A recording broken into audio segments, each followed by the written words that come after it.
Welcome to our channel. Today we how to configure Klaviyo flows to boost SEO content engagement. Detailed guides. Begin by logging into your Klaviyo account. Navigate to the flows section from the left-hand menu. Click on the Create Flow button to start a new flow. Choose a blank flow to configure it from scratch. Give your flow a descriptive name related to boosting SEO content engagement. Click on Trigger to add an entry point for the flow. Connect the trigger to the flow by clicking Done.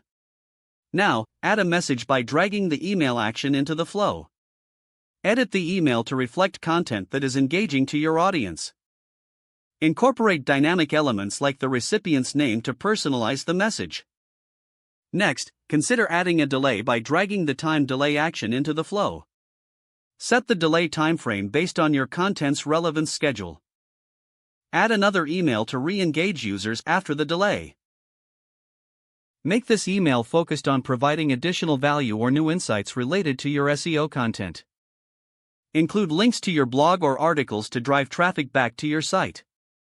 Consider integrating a segmentation step to ensure the right audience is targeted for each email. Use metrics such as engagement levels or previous interactions to set up these segments.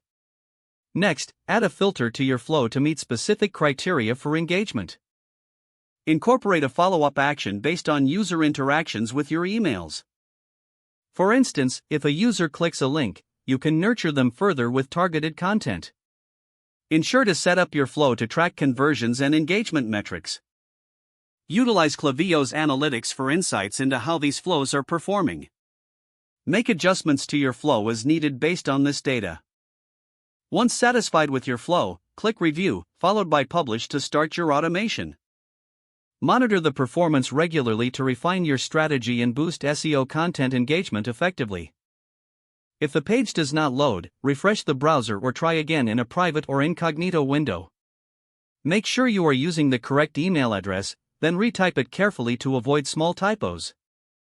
If your password is not accepted, use the Reset option and create a new strong password you can remember. Check your spam folder for verification or security emails, then complete any requested confirmation steps. Don't forget to like this video and subscribe to our channel for more step-by-step tech guides.